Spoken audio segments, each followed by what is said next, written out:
Assalamualaikum warahmatullahi wabarakatuh. Saya Ahmad Rafiq Arifin dari kelas HKI E2.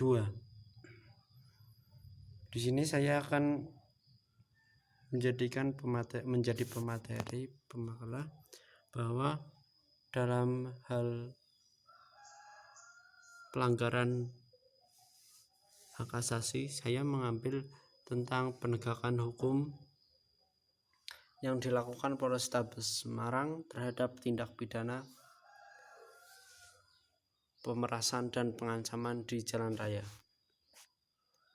Langsung saja pada poin materi. Di sini ada 5 poin. Dan poin ini saya akan bacakan beberapa. 1. Pengertian tindak pidana atau definisi tindak pidana. Dan kedua, ruang lingkup dan akibat hukum dari tindak pidana tersebut. Dan yang ketiga, upaya penegakan hukum yang dilakukan oleh Polrestabes Semarang.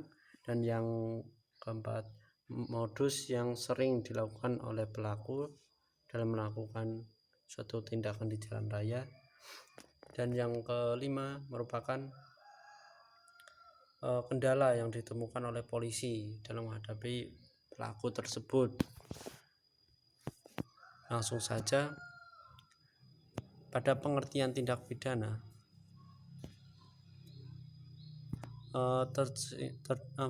Di sini ada 2 poin. Yang pertama, poin pertama ini saya menurut POM P, suatu pakar hukum, menjelaskan bahwa tindak pidana pemerasan ini termasuk salah satu pelanggaran norma. Jadi pelanggaran norma ini merupakan suatu perbuatan yang menjatuhkan hukum terhadap pelaku tersebut, sehingga pelaku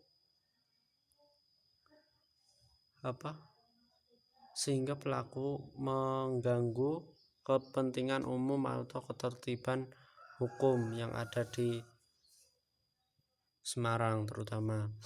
Dan yang kedua itu menurut Muladi dalam bukunya, saya akan membacakan bahwa tindak pidana pemerasan, tindak pidana sendiri itu merupakan gangguan terhadap keseimbangan, keselarasan, dan keserasian dalam kehidupan masyarakat, sehingga mengakibatkan suatu individual atau sekelompok masyarakat tersebut merasa terganggu. Jadi pada tindak pidana ini mendapatkan beberapa ruang lingkup dan akibat hukum dari tindak pidana pemerasan. Ya, ruang lingkup ini pada peristiwa tersebut ada beberapa peristiwa yang terjadi, namun kebanyakan itu berasal dari pengamen jalanan. Jadi dalam kejadian tindak pidana pemerasan di jalan raya itu, pada saat itu ada pengamen jalanan yang banyak melakukan pemerasan karena mereka kebanyakan dari orang-orang tertentu yang tidak tahu asalnya dari mana datang mengamen, terus memeras atau memalak korban. Kan ada yang mau langsung memberikan, namun yang tidak langsung memberikan, nanti dari pelaku mendapat kekerasan tertentu. Itu cerita singkat dari ruang lingkupnya. Dan selanjutnya akibat hukum, sehingga pada kejadian tersebut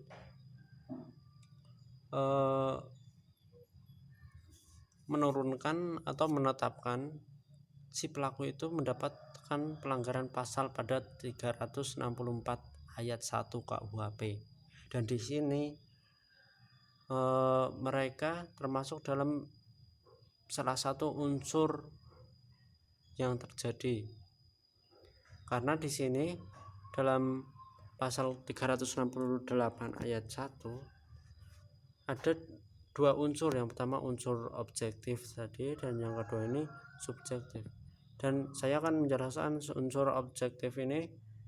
Di sini ada beberapa poin, mungkin 5 poin ya. Ini pada 5 poin ini, pertama itu memaksa orang lain. Jadi pada objektif ini si pelaku langsung menjerumus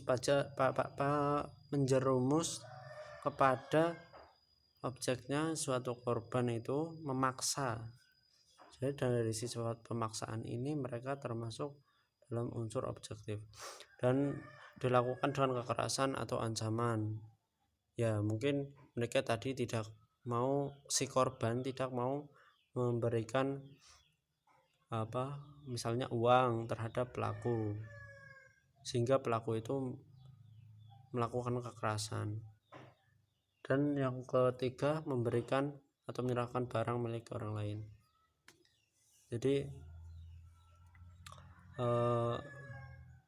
si pelaku itu mendapat suatu barang dari orang lain secara terpaksa. Jadi korban itu memberikan barangnya kepada pelaku, namun dalam pemberian ini kan karena terpaksa merasa terancam. Dan yang poin ke-45 itu supaya memberi hutang. Hutang di sini bukan hutang biasa, maksudnya hutang membuat suatu perikatan atau perjanjian. Jika mereka tidak memberikan barang yang mereka inginkan, lalu pelaku itu mengancam korban tersebut, terus kita harus ada, misalnya saya minta barang sekian atau uang berapa juta, waktunya esok hari, jika tidak mereka akan mengancam. Dan itu salah satu contoh dari perjanjian pelaku. Dan selanjutnya pada unsur subjektif. Jadi subjektif ini pada si pelaku sendiri, bukan korban. Jadi subjektif ini dilakukan dengan maksud menguntungkan diri sendiri. Jadi pelaku melakukan suatu tindakan terhadap korban itu agar mereka mendapat keuntungan. Sehingga dalam poin ketiga ini mereka melakukan suatu perbuatan yang bukan haknya karena memaksa orang lain atau memperlakukan orang lain dengan tidak baik atau mengambil hak-hak orang lain sehingga bertentangan dengan hukum. Dan selanjutnya upaya penegakan yang dilakukan oleh Polrestabes Semarang.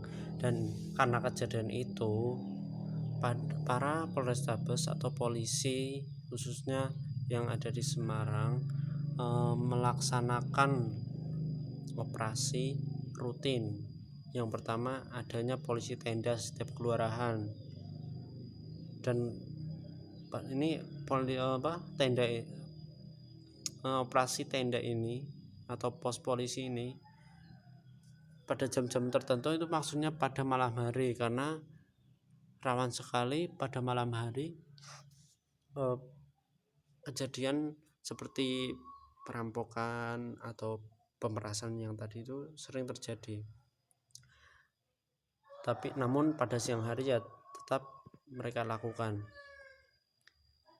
Selanjutnya melakukan patroli jalan raya agar para pengguna jalan tidak merasa resah. Misalnya ya operasi Elang atau operasi 86, operasi Garuda dan sebagainya. Dan selanjutnya modus yang dilakukan oleh pelaku. Dalam modus ini mereka melakukan beberapa kejahatan.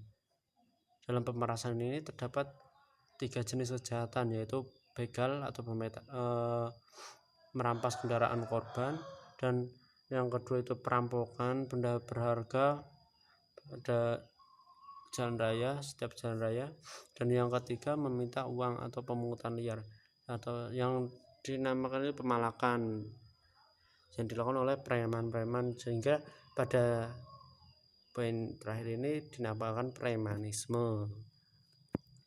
Dan yang terakhir itu kendala. Jadi pada melaksanakan operasi tersebut, polisi itu menghadapi banyak kendala-kendala dalam melaksanakan tugasnya untuk memberantas pelaku kejahatan pemerasan di jalan raya.